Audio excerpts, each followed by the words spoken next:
25வது சங்கீதத்தை இந்த சங்கீதத்தை பாடினவர் தாவீது பாடின சங்கீத பாட்டு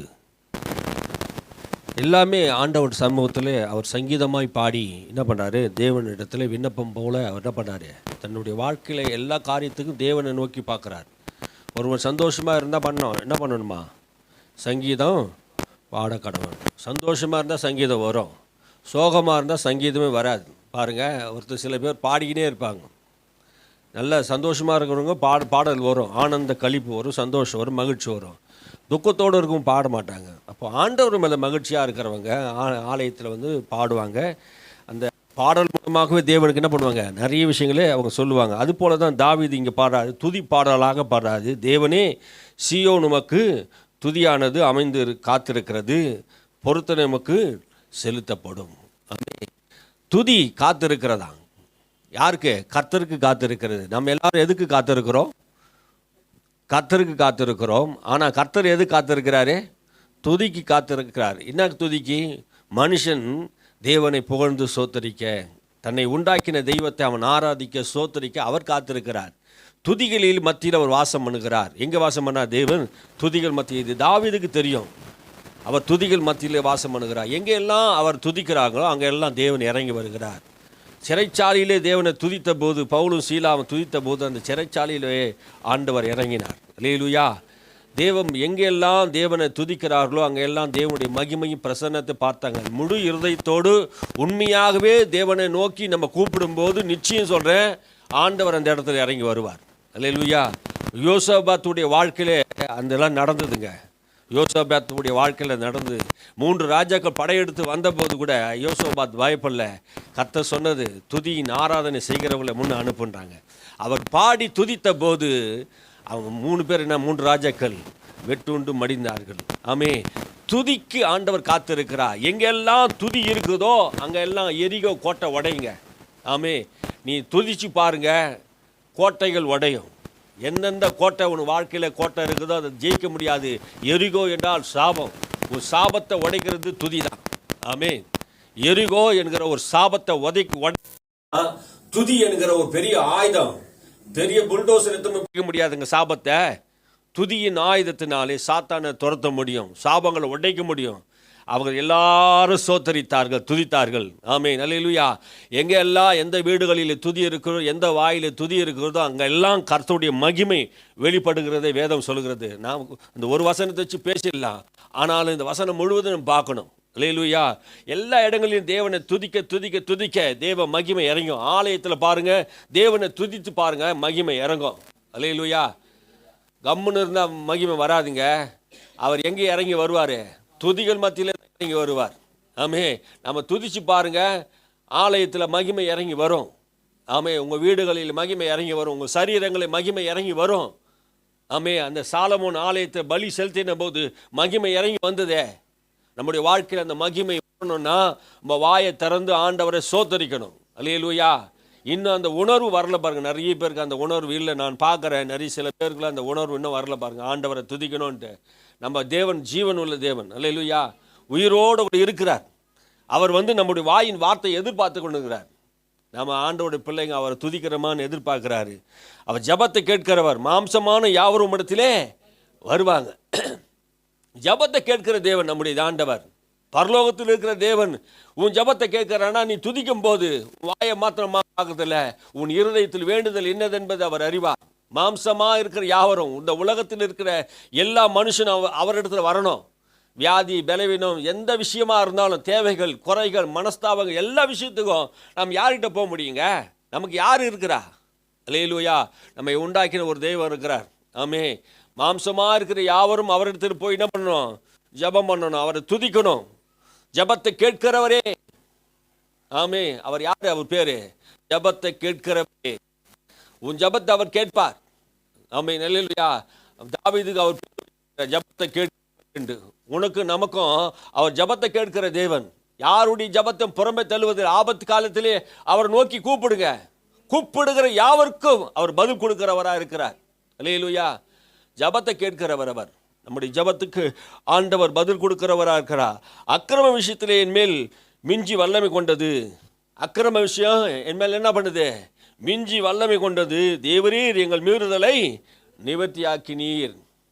நம்முடைய வாழ்க்கையில் அக்கிரமத்தின் விஷயம், ஆதாமுடைய அக்கிரமத்தின் பாவம் அந்த சந்ததியில் பிறந்த எல்லாரையுமே அது என்ன பண்ணுச்சு? பிடிச்சு கொண்டுச்சுங்க. பாவம் பிடிச்சு கொண்டுச்சு. நம்ம பாவம் செய்யலை, நம்ம முற்பிதாக்கள் பாவம் செய்ததுன்னா அந்த பாவத்தின் ஊற்றாக, அந்த பாவத்தின் வித்துகளாக, அந்த பாவத்தினுடைய விதைகளாக நாம் இருக்கிறோம். அது என்னை பிடிச்சு கொடுது. இதிலிருந்து, இந்த பாவத்திலிருந்து யார் என்னை விடுதலை செய்ய முடியும்? தாவீதுக்கு தெரியுது, இதிலிருந்து விடுதலை செய்கிறவர் யார்? அதான் சொல்றாரு, என் அக்கிரமத்தின் மேல் என் மேல் வல்லமை கொண்டது. தேவரீர் எங்கள் மீறுதலை நிவர்த்தியாக்கினீர். தாவீதுடைய மீறுதல் நிவர்த்தியாக்கிறவர் நம்முடைய மீறுதலை நிவர்த்தியாக்கிறார். அக்கிரமத்தின் வல்லமை உண்மையில் மேற்கொள்ள விடாத அளவுக்கு அதை உன்னை விட்டு அகற்றுகிறவர் ஒருவர் உண்டு. அவரை துதிச்சா இது நடக்கும். அல்லேலூயா. உன் வாழ்க்கை அக்கிரமம் இருக்குதா? அது வல்லமை கொண்டு உன் மேலே உன்னை ஆதிக்கம் செலுத்தி கொண்டு இருக்குதா? அதிகாரம் செலுத்துதா? துதிச்சு பாருங்க. அல்லேலூயா. அந்த அக்கிரமத்தின் வல்லமை நிவர்த்தி செய்கிற தேவன் ஒருவர் உண்டு. துதிகள் மத்தியில் அவர் வாசம் பண்ணுகிறா. உம்முடைய பிரகாரங்கள் வாசமாக இருக்கும்படி நீ தெரிந்து கொண்டு சேர்த்து கொள்கிறவன் வாக்கியவான். ஆண்டவருடைய பிரகாரங்களில் நீ துதிக்கும் போது ஆண்டவர் தெரிந்து கொண்டு அவர் பிரகாரங்களில் அவர் வாசலில் உன்னை தெரிந்து கொண்டு அவர் சேர்த்து கொள்றாரே, அவன் யாரு? அவன் ஆசீர்வதிக்கப்பட்டவன். பாக்கியவான் என்ன அர்த்தம்? பாக்கியவான் தான் கர்த்தரால் ஆசீர்வதிக்கப்பட்டவன். ஆண்டவர் யாரை அவர் தெரிந்து கொள்றார்? துதிக்கிற மக்களை தெரிந்து கொள்றாராம். அவர் யாரை சேர்த்துக் கொள்கிறாரா? துதிக்கிறவர்களை சேர்த்துக் கொள்கிறார். உம்முடைய பரிசுத்த ஆலயமாகிய உம்முடைய வீட்டிலே நன்மையினாலே திருப்தியாவோம். எங்க? பரிசுத்த வீட்டிலே, எங்க? ஆலயத்திலே திருப்தியாவோம். நிறைய பேருடைய வாழ்க்கையில திருப்தி இல்லாமல் போகிறது என்ன தெரியுமா? ஆண்டவரை துதிக்காது இருக்கிறதுனால திருப்தி இல்லை. நாங்கள் திருப்தியாக இருக்கிறோம் என்று தாவீது சொல்றாரே, எல்லா சூழ்நிலையிலும் நெருக்கப்பட்டு ஒடுக்கப்படுகிறது இல்லை. கர்த்தர் என் முன்பாக வைத்திருக்கிறேன், நான் திருப்தி அடைந்திருக்கிறேன். சத்துருக்கள் தலைமையை காட்டிலும் அதிகமாக எண்ணி முடியாத சத்துருக்கள் வாழ்க்கையில் இருந்தார்கள். ஆனால் நான் திருப்தியா இருக்கிறேனே, நான் அசைக்கப்படுகிறது இல்லையே, என் இருதயம் பயப்படுறது இல்லையே. ஒரு 10,000 பேர் என் மத்தியில் வந்து நின்றாலும் என் இருதயம் பயப்படாமல் இருக்கிறதே. ஏன்? கர்த்தரின் பக்கத்தில் இருக்கிறார். அல்லேலூயா. தேவ பிள்ளையே, நீ துதித்து பாரு. தாவீது துதியின் வீரனா இருந்தான். எப்போதும் தேவனை துதித்து கொண்டே இருக்கிற ஒரு அனுபவம் இந்த வருஷத்தில் உனக்கு இருக்குமானா, சாத்தானுடைய கோட்டைகளையும் வல்லமைகளையும் தகர்த்திருந்து முன்னேறி போவ, ஜெயம் பெறுவ. அல்லேலூயா. துதிக்கிற மக்களை கர்த்தர் ஆசீர்வதிக்கிறார். பூமி கடையாந்தரங்களிலும் தூரமான சமுத்திரத்திலும் உள்ளவர்கள் எல்லோரும் நம்பும் நம்பிக்கை. ஆமா, பூமி கடையாந்தரங்கள் இருக்கிறவர்கள் எல்லாருமே யாரை நம்புறாங்களா? கர்த்தரை நம்புறாங்க. அல்லேலூயா. பூமி கடையாந்தரங்கள் இருக்கிறவர்கள், இந்த பூமியில கடையாந்தரத்தின் அந்த எல்லை எது நமக்கு தெரியாதுங்க. பூமியின் எல்லை எதுக்கு தெரியாது. ஆனா பூமி எல்லை எங்கும் உள்ளவர்கள் அவர் நாமத்தை சோத்தரிப்பார்கள், அவர் நாமத்தை துதிப்பார்கள். அல்லேலூயா. எல்லாரையும் ஆண்டவர் அவர்கள் நம்பிக்கை உள்ளவராக அழைத்து அவர் என்ன பண்றாராம்? ரட்சிப்பின் தேவனா இருக்கிறாரா? அல்லேலூயா. ரட்சிப்பின் தேவன், எல்லாவற்றிலிருந்து அவர் ரட்சிக்கிறார். நீ பயங்கரமான காரியங்களை செய்கிறதுனாலே எங்களுக்கு நீதி உத்தரவு அருள் நீர். பயங்கரமான காரியங்களை செய்கிறார். யாருக்குங்க செய்கிறாரு? துதிக்கிற உன்னை ஆண்டவர் சொல்றார், பயங்கரமான காரியங்கள் செய்வார். ஆமே, நீ கிரகிக்க முடியாத அதிசயங்களை, அற்புதங்களை தேவன் நமக்காக செய்வார். நிச்சயம் செய்வாருங்க. துதிக்கும் போது நீ தேவனை துதிச்சு பாருங்க. ஒவ்வொரு நாளும் குடும்ப ஜபத்தில் தேவனை சோத்தரித்து துதித்து பாருங்க. உன் சத்துரு கோட்டை உடையும். ஆமே, இதுதான் உங்களுக்கு தீர்க்க தரிசனம். இந்த வருஷத்துல நீங்க துதிச்சா வெற்றி பெறுவீங்க. அல்லேலூயா. நீங்க துதிச்சா ஜெயம் பெறுவீங்க. உங்க வாழ்க்கையில எல்லா பிரச்சனைக்கு, போராட்டத்துக்கு ஒரே தீர்வு தேவனை துதிப்பது தான். அல்லேலூயா. நீங்க துதிச்சு பாருங்க. அந்த ரட்சிப்பின் தேவன் உனக்காக பயங்கரமான காரியங்களை செய்கிறத, உன் கூட கர்த்தர் இருக்கிறத நீங்க உணர முடியும். அல்லேலூயா. எங்க அவர் இருக்கிறார்னா துதிகள் மத்தியில நீ துதிச்சு ஆண்டவரை வல்லமையான காரியங்களை பெற்றுக்கொள்ள முடியும். வல்லமை ஆண்டவர் வெளிப்படுத்த பயங்கரமான காரியங்களை வெளிப்படுத்துவார். அது மாத்திரமல்ல, வல்லமையை இடைக்கட்டி கொண்டு உம்முடைய பலத்தினாலே பர்வதங்களை உறுதிப்படுத்தினீர். அந்த பர்வதம் போல மலை யாருன்னு உடைக்க முடியுமாங்க? அவருடைய வல்லமை அப்படியே தரித்து கொண்டு வராராம். மலைகளை போல அவருடைய வல்லமை தரித்து கொண்டு பர்வதங்களை என்ன பண்றாரு? உறுதிப்படுத்துகிறவராக இருக்கிறார். அல்லேலூயா. பர்வதம்னா மலை, அவர் வல்லமை மலை போல இருக்கிறது. ஆமே, அந்த மலையை ஒன்றும் செய்ய முடியாதுங்க. ஆமே, அந்த மலை தான் நம்ம பெரிய மலை தான் நம்ம ஆண்டவர். ஆமே.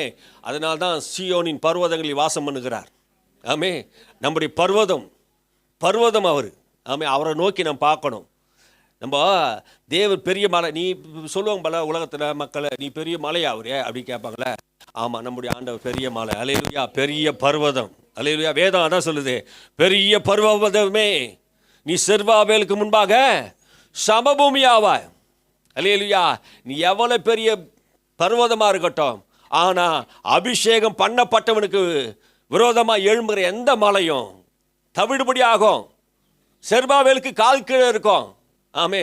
உங்களுக்கு தான் உலகம் மக்கள் பார்க்கும்போது தான் அது பெரிய மலையாக இருக்கும். ஆனால் அபிஷேகம் பண்ணப்பட்டவனுக்கு விரோதமாக எழும்புகிற எந்த மலையும் தவிடுபடியாக போகும். அல்லேலூயா. வல்லமை இடை கட்டி கொண்டு உம்முடைய பலத்தினாலே பர்வதங்களாய் உறுதிப்படுத்தி சமுத்திரங்களின் மும்முரத்தையும் அலைகளையும் அவைகளுடைய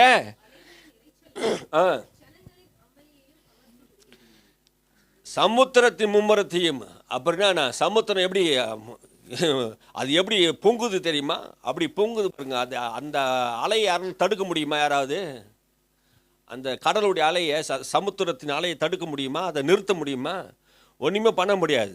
அதை அலை என்ன பண்ண, சமுத்திரத்து அலைகளையும் அவைகள் இரைச்சலையும் ஜனங்களுடைய அமளியும் அமர்த்துகிறார். ஜனங்கள் போராட்டங்களை ஒரு மனுஷன் என்ன பண்ண முடியல, கண்ட்ரோல் பண்ண முடியல. பாருங்க, நம்ம தேசத்தில் நடக்கிற அந்த சம்பவத்தை பாருங்க. ஆனாலும் யாரும் என்ன பண்ண முடியல, எந்த அதிகாரி போனாலும் அவங்களை கண்ட்ரோல் பண்ண முடியல. இன்றைக்கி அடக்கிறாங்க, நாளைக்கு மறுநாள் என்ன பண்ணுறாங்க, எழும்புறாங்க. தேசத்துக்கு விரோதமாக, அரசாங்கத்துக்கு விரோதமாக, எங்களுக்கு நன்மை செய்யலன்னு அமளி பண்ணுறாங்க, போராட்டம் பண்ணுறாங்க. கர்த்தர் என்ன பண்ணாராம், சமுத்திரத்தின் அலையும் என்ன பண்ணுவார், அடக்குவார்.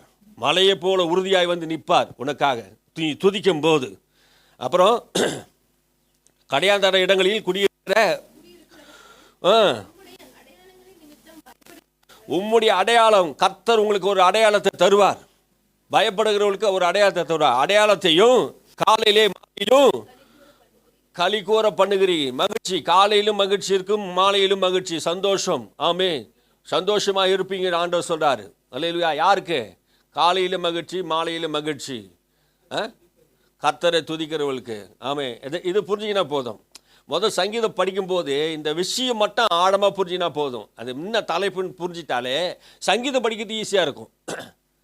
வீடுகளில் அப்படி படிக்க பாருங்கள், அப்படி படித்து பாருங்கள். கர்த்தரை துதிக்கிறவங்களுக்கு என்ன நடக்கும். அவர் துதியை விரும்புகிறார். அல்லேலூயா. துதியை விரும்புகிறார். வாசிங்க, தேவரீர் பூமியை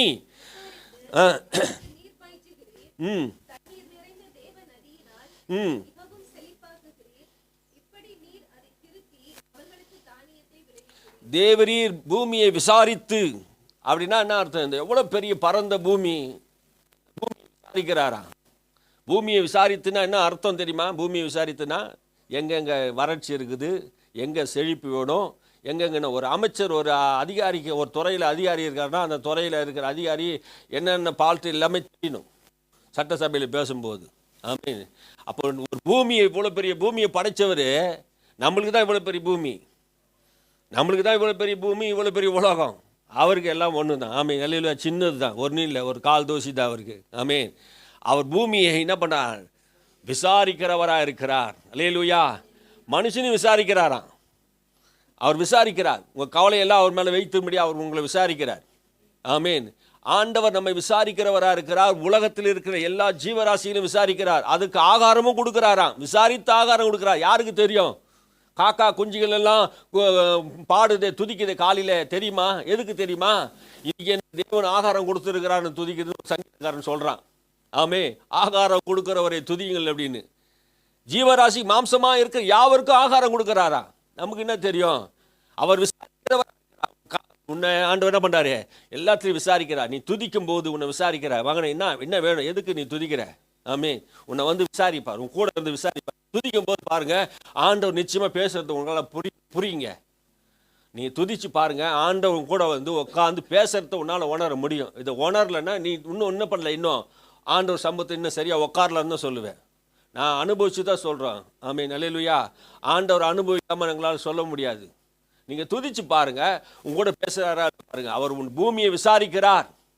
எங்கெங்கெல்லாம் குறையுது அதுக்கு பூமியை விசாரித்து என்ன பண்ணுறாரா, நீர் பாய்ச்சுகிறார். ஆமே. நம்ம ஒரு தோட்டத்துக்கு நீர் பாய்ச்சது போல அவர் பூமி இருக்கிற எங்கெல்லாம் வேணுமோ அங்கே என்ன பண்ணுறாரு, நீர் பாய்ச்சுகிறார். எதுக்காக நீர் பாய்ச்சுகிறார்? செழிப்பாக்கத்துக்கு நீர் பாய்ச்சுகிறார். அதே போல் நம்முடைய வாழ்க்கை செழிப்பாக நீர் பாய்ச்சணும். அல்லேலூயா. நீர் இல்லாமல் பூமியில் எந்த தாவரமும் வளராது. அல்லேலூயா. அதனால தான் சங்கீதக்காரன் பாரு, நீர்க்கால்வாரமாக நடப்பட்ட மரத்தை போல இலையுதராது இருப்பேன் என்று சொல்றார். அல்லேலூயா. நீ நீர்க்கால்வாரமாக நடப்படணும். கர்த்தர் உனக்கு தண்ணீரை பாய்ச்சுவார். அல்லேலூயா. கர்த்தர் உனக்கு தண்ணீரை பாய்ச்சுகிறார். தண்ணீர் நிறைந்த தேவநதினால் அதை மிகவும் செழிப்பாக்குகிறார். எதற்காக அது தண்ணீர் பாய்ச்சுகிறார்? உன்னை செழிப்பாக்குவதற்காக அதுக்கு தண்ணீர் பாய்ச்சுகிறார். அல்லேலூயா. உன் வாழ்க்கை தண்ணீர், அந்த வசனம் தான் உன் வாழ்க்கையில் தண்ணீருங்க. வேதம் சொல்லுது, பைபிள் நல்லா படித்து பார்த்தோம், வசனம் எதுக்கு ஒப்பாக தான் தண்ணீருக்கு ஒப்பாக இருக்குது. இந்த தண்ணி ஊற்ற ஊற்ற இருதயத்தில் அது செழிப்பாக்கிடும். அல்லேலூயா. அதெல்லாம் நான் ஒன்று நாள் அப்படிலாம் அந்த சப்ஜெக்டில் எடுக்கலாம். ஆமீன். சரி, வாசிப்பு வேகமா. அதை திருத்தி அவர்களுக்கு தானியத்தை விளைவிக்கிறீர். துதிக்கிறவர்களுக்கு அவங்க இருக்கிற தேசத்திலே, அவங்க இருக்கிற இடத்திலே, அவங்க ஊழியத்திலே, அவங்க வேலையிலே துதிக்கிற மக்களுக்கு அவள் என்ன பண்ணுவாராம்? திருப்தியாக தானியத்தை விளைவிக்கிறார். அல்லேலூயா. நீ துதித்து பாருங்க, கர்த்தர் நடத்துவார். அதன் வரப்பு வாசுங்க. வரப்புகள் தனியத்தக்கதாகவும் மழைகளால் கரைய பண்ணி அதன் பயிரை ஆசீர்வதிக்கிறீர். அல்லேலூயா. இந்த மடைசால்கள் அதெல்லாம் பார்த்தீங்கன்னா அங்கே போய் கழனியில் பார்த்தா தான் தெரியும். வயக்காட்டில் பார்த்தா அந்த மடைசால் எப்படி இருக்குது, எப்படி பண்ணுறாங்க, எப்படி பள்ளம் வெட்டி டிச்சு வெட்டி என்னென்ன பண்ணுறாங்கன்ட்டு. அதுக்கெல்லாம் ஆண்டவர் என்ன பண்ணார்? எல்லாத்தையும் உண்டாக்கி அந்த பயிரை ஆசீர்வதிக்கிறார். வருஷத்தை உம்முடைய நன்மையினாலே முடிச்சுட்டுகிறீர். வருஷத்தை, இந்த வருஷத்தை 2026 ஆண்ட வருஷத்தை என்ன பண்ணாரு? நன்மையினாலே ஆமே முடிச்சுட்டுகிறார். ஆமே. அல்லேலூயா. நன்மையினாலே உம்முடைய பாதைகள் நெய்யாய் பொழிகிறது. அல்லேலூயா. பாதைகள் நெய்யாய் பொழிகிறது அப்படின்னா அர்த்தம், நெய்யாய் பொழிகிறதுன்னு அர்த்தம். யோபு உடைய வாழ்க்கையில் கவனித்து பார்த்தீங்கன்னா, யோபுவை கர்த்தர் ஆசீர்வதிச்சாரா? என் கால்களை நெய்யினால் கழுவினேன்றார். நெய்யை இன்றைக்கி வாங்க முடியுமாங்க? 800 ரூபா கிலோ, 1000 ரூபா, 1500 தெரில, நெய்யை வாங்க முடியல. ஆனால் என் பாதங்களை நெய்யினால் கழுவினேன்னு சொல்கிறார். காலை கழுவத்து கூட நெய்யினால் கழுவக்கூடிய அளவுக்கு அவருக்கு ஆண்ட வச்சிருக்கிறார். என் பாதையை நெய்யினால் என்ன பண்ணுறாரு? கழுவுகிற தேவன். அல்லேலூயா. அப்படின்னா என்ன அர்த்தம்? எவ்வளோ செழிப்பை ஆண்டவர் தராரு பாருங்க. சங்கீதக்காரன் சொல்கிற செழிப்பை பாருங்க. வாசிங்க. வனாந்தரம் தாபரங்களில் வனாந்தரத்தில் கூட, மேடுகளில் கூட பூரி பார்க்கறது. வனாந்தரம் நம்ம நினச்சோம், அந்த வனாந்தரத்தில் கூட என்ன பண்ணுறாரு ஆண்டவர்? செழிப்பையும், மேடாக இருக்குது அந்த மேட்டில் என்ன தண்ணியே நிற்காது, அங்கே என்ன வளரும்னா அங்கேயும் கூட ஆண்டவர் என்ன பண்ணுறாராம்? அதை பூரி பார்க்குறார். பூரி பார்க்குறார், சந்தோஷத்தை உண்டாக்குறார். அப்படி உண்டான உடனே மேச்சூல் வெளியிலே ஆடு நிறைந்திருக்கிறது. எங்கெங்கெல்லாம் பள்ளத்திலையும் ஆடுகள் மேயும், மலையிலையும் ஆடுகள் மேயும். இங்கே மேய்ச்சல் இல்லை, அங்கே மேய்ச்சல் இல்லை சொல்ல முடியாது. அப்போது நீ எங்கே போனாலும் உனக்கு நல்ல ஆசீர்வாதமான பயிர் வகைகள், ஆசீர்வாதமான வாழ்க்கை உனக்கு இருக்குது துதிக்கிறவனுக்கு. அல்லேலூயா. அதெல்லாம் கொடுத்துட்டு தான் சொல்கிறாராம், பள்ளத்தாக்குகள் தானியத்தினால் மூடுகிறது, அவைகளை கம்பீரத்து பாடுகிறது. பள்ளத்தாக்கில் யாருங்க விதையை விதைக்க மாட்டான், அது எங்கே அங்கே போய் முளைக்குதுன்னா மழை பெஞ்சா என்ன பண்ணுவோம்? பள்ளத்தாக்குக்கு போயிடும். ஆமே. அங்கே போய் அங்கே தண்ணி சும்மா இருக்காது, அந்த தண்ணி விதையை போட்டால் என்ன பண்ணுவோம்? எங்கே போனாலும் முளைக்கும். அது மாதிரி உன் வாழ்க்கையில் எங்கே தொட்டாலும் ஆசீர்வாதம் வரும். அல்லேலூயா. எங்கே தொட்டாலும் ஆசீர்வாதத்தை கர்த்தர் என்ன பண்ணுவார்? ஒழிய பண்ணுவார். அல்லேலூயா. வாசிக்கப்பட்ட சங்கீதம் 65 அது மாதிரி நம்ம என்ன பண்ணணும்? தாவீதை போல துதிப்பாட சங்கீதமாக இருக்கணும். அல்லேலூயா. கர்த்தர் எதுக்கு காத்திருக்கிறாரா? துதிக்கு காத்திருக்கிறார். அல்லேலூயா. நாம் தேவனுக்கு காத்திருக்கணும், அவர் நம்முடைய துதிக்கு காத்திருக்கிறார். இப்படி நாம் செய்யும்போது நம்முடைய வாழ்க்கையில் பெரிய ஆசீர்வாதத்தை, நன்மையை ஆண்டவர் நம்ம பார்க்க முடியும். அல்லேலூயா. கர்த்தர் நம்மை ஆசீர்வதிப்பாராக.